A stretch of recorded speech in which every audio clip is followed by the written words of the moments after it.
माता है बड़ा है छोटा है, पिता भी बड़ा है छोटा है, और बच्चा है छोटा ए छोटा है। स्त्री की माता अगर वर्णांध है तो वो स्त्री कैसी होगी? वाहक। 50% पुत्रियां हीमोफीलिया की वाहक है। ऐसी आप यहां लिख सकते हैं 100% पुत्र अतिरोमावी वृद्धि से ग्रसित है, लेकिन 50% पुत्र हीमोफीलिया से ग्रसित है।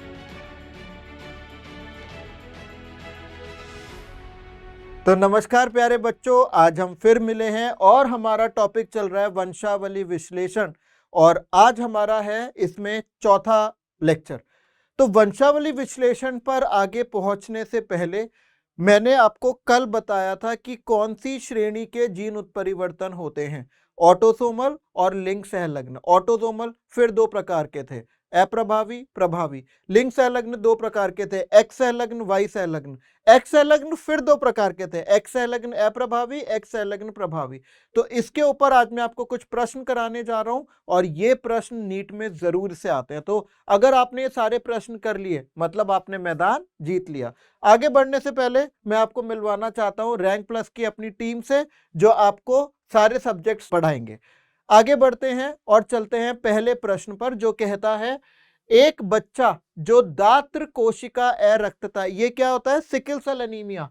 तो इसको मैंने अंडरलाइन कर दिया, सिकल सेल एनीमिया से ग्रसित है। सिकल सेल एनीमिया कैसा रोग है? ऑटोसोमल अप्रभावी। याद आ गया, ऑटोसोमल अप्रभावी, जिसमें रोग सिर्फ कैसे हो सकता है? ऐसे ऐसे सिर्फ रोग हो सकता है, हाँ या ना? और ऐसे जीव जो होते हैं वो होते हैं सामान्य, और ऐसा जो होता है वो होता है वाहक। वाहक माने जिसके अंदर रोग के कोई लक्षण नहीं होंगे, लेकिन वो लक्षण अपनी अगली संतति को जीन दे सकता है। तो यहां पर है एक बच्चा जो दात्र कोशिका अरक्तता से ग्रसित है, तो बच्चा कैसा हो जाएगा? ऐसा, छोटा ए छोटा ए। तो यहां पर मैंने लिख दिया बच्चा, परंतु उसके माता पिता इस रोग से ग्रसित नहीं है। ये तो बड़ा आसान हो गया, माता पिता रोग से ग्रसित नहीं है, तो या तो वो ऐसे हो सकते हैं या ऐसे। लेकिन एक बच्चे के पास दो छोटे ए कब आएंगे? जब, पहले मैंने यहां लिख दिया माता और यहां लिख दिया मैंने पिता। कब आएंगे? जब एक छोटा ए पिता से आए और एक छोटा ए माता से आए। आया समझ में? लेकिन माता पिता रोगी नहीं है, तो माता पिता कैसे हो जाएंगे? माता पिता हो जाएंगे वाहक। परंतु उसके माता पिता इस रोग से ग्रसित नहीं है, तो बच्चे और उसके माता पिता का समजीनी ज्ञात कीजिए।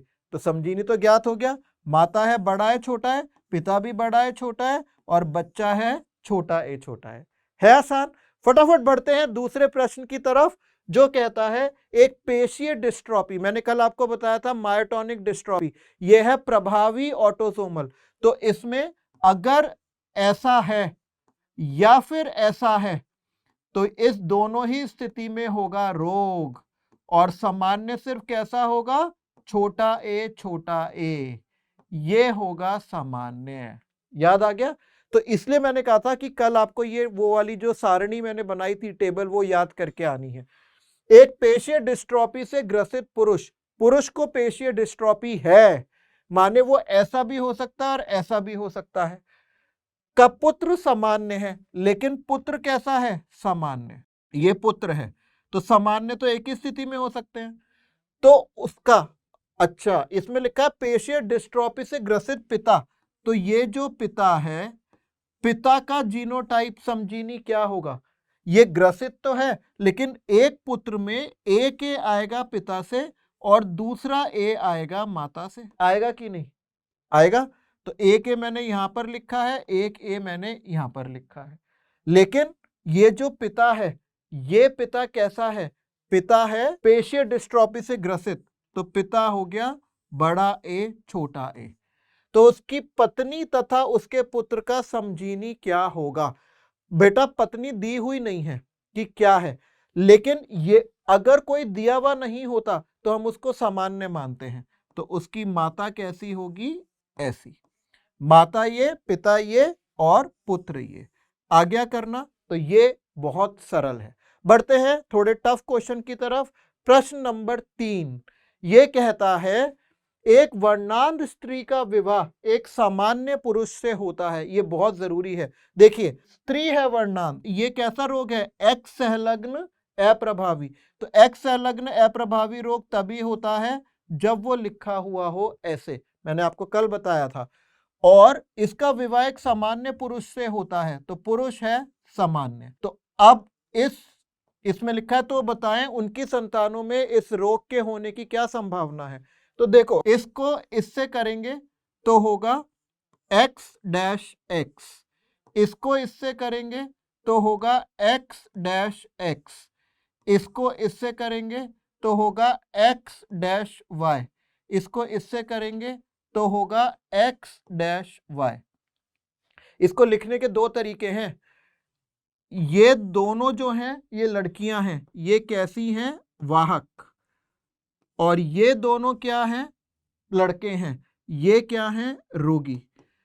तो पहले तो आपको लड़के लड़की पे ध्यान नहीं देना, पहले आपको चार संभावनाएं दिख रही हैं। तो पहला तरीका लिखने का क्या है? पहला तरीका है 50% माने आधी संतानें वाहक तथा शेष 50% रोगी। भाई 4 बच्चों की संभावना है ना, 4, तो 4 में से 2 वाहक 2 रोगी, तो 50-50 हो गए। अब हम बात करते हैं लिंग विशिष्ट, सेक्स स्पेसिफिक, लड़के अलग लड़कियां अलग। तो लड़कियों की कितनी की संभावना है? 2, और दोनों की दोनों कैसी हैं? वाहक। तो यहां हम लिखेंगे 100% पुत्रियां वाहक तथा 100% पुत्र रोगी। मैं आपको इस प्रश्न में लिखकर दिखा रहा हूं, अगले में आपको स्वयं लिखना पड़ेगा। आया बेटा समझ में? बढ़ते हैं प्रश्न संख्या 4 की ओर, जो कहता है एक हीमोफिलिक पुरुष, हीमोफीलिया भी क्या है? जिसमें कट लगता है और खून रुकता नहीं है, एक्स संलग्न अप्रभावी। तो हीमोफीलिया, हीमोफिलिक पुरुष माने एक्स डैश वाई का विवाह एक सामान्य स्त्री से होता है, तो इसकी पत्नी कैसी है? सामान्य। अब देखो, इसको इससे करेंगे तो आएगा एक्स डैश एक्स, इसको इससे करेंगे तब भी आएगा एक्स डैश एक्स, है ना? इसको इससे करेंगे तो आएगा एक्स वाई, और इसको इससे करेंगे तब भी आएगा एक्स वाई। तो इसको कैसे लिखोगे? पहला तरीका 50% संतानें वाहक, 50% संतानें सामान्य। दूसरा तरीका 100% पुत्रियां वाहक, 100% पुत्र सामान्य। या इसका एक तीसरा तरीका भी है, तीसरा तरीका है सभी संतानें समलक्षणी रूप से सामान्य, क्योंकि इनके अंदर लक्षण नहीं है। ये तीसरा तरीका बहुत जरूरी है, मैंने स्टार बना दिया है। 2 तरीके आप खुद लिखेंगे, जो मैंने पीछे वाले प्रश्न में लिखा था, तीसरा आप उसमें जोड़ लेंगे, ठीक है? आगे बढ़ते हैं प्रश्न अगले पर। एक स्त्री जिसकी माता वर्णांध थी, ये बहुत जरूरी क्वेश्चन है। देखो, हमने लिखा स्त्री, स्त्री पर हमने लिखा एक्स एक्स, इसकी माता माने स्त्री की माता। एक स्त्री जिसकी माता वर्णांध थी, तो माता बना दी मैंने, वर्णांधता एक्स संलग्न अप्रभावी है, तभी हो सकता है जब एक्स डैश हो। ये क्यों दिया है प्रश्न में?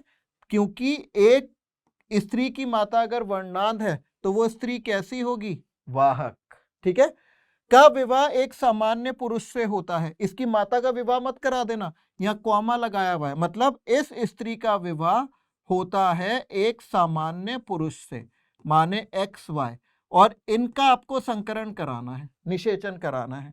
इसको इससे करेंगे तो एक्स डैश एक्स, इसको इससे करेंगे तो एक्स एक्स, इसको इससे करेंगे तो एक्स डैश वाई, इसको इससे करेंगे तो एक्स वाई। माने एक पुत्री वाहक, एक पुत्री सामान्य, एक पुत्र रोगी, दूसरा पुत्र सामान्य। विकल्प देखकर अगर आपने ये सॉल्व कर लिया तो आंसर तो आप 100% सही लगा कर आओगे। समझ में आया? स्त्री की माता दे रखी थी वर्णांध, पिता नहीं दे रखे थे। अगर जो नहीं दे रखा होता उसको हमें सामान्य ही मानना पड़ता है, ठीक है? बढ़ते हैं अगले प्रश्न की तरफ। एक पुरुष जिसकी माता और सास दोनों ही वर्णांध थी, तो मैंने यहां पर बनाया पुरुष, और पुरुष पर मैंने लिखा एक्स वाई। और पुरुष की माता पर मैंने लिखा, ये वर्णांध थी, एक्स डैश एक्स डैश। तो अगर पुरुष की माता वर्णांध है तो इस पुरुष में एक्स गुणसूत्र मां से आएगा, वाई पिता से आएगा। तो पिता तो सामान्य ही है, तो मास तो ये पुरुष भी क्या हो गए, वर्णांध। और सास कौन होती है, पत्नी की माता। ठीक है, तो पुरुष और इसकी जो पत्नी है उसको मैंने लिखा है एक्स एक्स, और पत्नी की माता माने सास भी वर्णांध है, माने एक्स डैश एक्स डैश। तो पत्नी में एक एक्स तो माता से आएगा ना, और माता के दोनों एक्स खराब हैं, तो पत्नी क्या हो जाएगी, वाहक। क्या हो जाएगी, वाहक। अब मैंने इनका विवाह कराया और निषेचन करा के देखा, इसको इसके साथ करेंगे तो एक्स डैश एक्स डैश, इसको इसके साथ करेंगे तो एक्स डैश एक्स, इसको इसके साथ करेंगे तो एक्स डैश वाई, और इसको इसके साथ करेंगे तो एक्स वाई। माने एक पुत्री रोगी, एक पुत्री वाहक, एक पुत्र रोगी और एक पुत्र सामान्य। समझ में आया। धीरे धीरे प्रश्न आपके टफ होते जा रहे हैं, हार्ड होते जा रहे हैं। अब हम बढ़ते हैं आखिरी प्रश्न की तरफ। ये बहुत अच्छा है लेकिन यहाँ जगह कम है, तो मैं आपको ये थोड़ी थोड़ी जगह में बताऊंगा।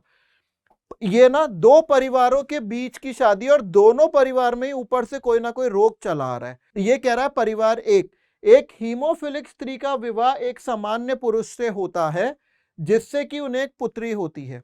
बेटा इसमें जो रोग हैं वो एक से ज्यादा हैं, तो खाली डैश लगा के काम नहीं चलेगा। तो हम यहीं पर करते हैं हीमोफिलिक स्त्री। तो हीमोफिलिक स्त्री को मैंने दिखाया x H x H, dash को मैंने किससे बदल दिया, एच से। एच माने हीमोफीलिया। एक हीमोफिलिक स्त्री का विवाह एक सामान्य पुरुष से होता है, इसका पति है सामान्य, और जिनसे उन्हें एक पुत्री होती है। तो हमें यहाँ पर पुत्र पैदा ही नहीं करने, हम तो पुत्री बनाएंगे। पुत्री कैसे होगी, अगर इसको हम इससे करेंगे तो पुत्री आएगी एक्स एच एक्स, और अगर हम इसको इससे करेंगे तब भी पुत्री आएगी एक्स एच एक्स। मतलब इस दंपति के जितनी भी पुत्रियां होंगी सबका समजीनी क्या होगा, ये। तो इसकी पुत्री को हमने गोला लगा लिया। अब दूसरा परिवार, एक वर्णांध स्त्री का विवाह, वर्णांध स्त्री है माने यहां भी स्त्री रोगी है, तो इसको एक्स सी कर दिया हमने। सी माने वर्णांधता, कलर ब्लाइंडनेस का विवाह एक अतिरोमाभी वृद्धि से ग्रसित पुरुष से होता है। अतिरोमाभी वृद्धि किसका उदाहरण है, वाई सहलग्न का। तो मैंने यहां बना दिया एक्स वाई डैश। ठीक है, और उन्हें एक क्या होता है, पुत्र होता है।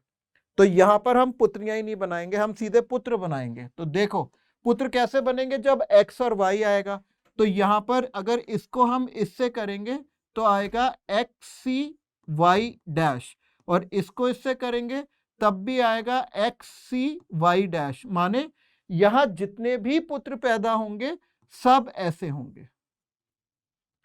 ठीक, ये आ गया समझ में। अब तीसरा पॉइंट पढ़ते हैं।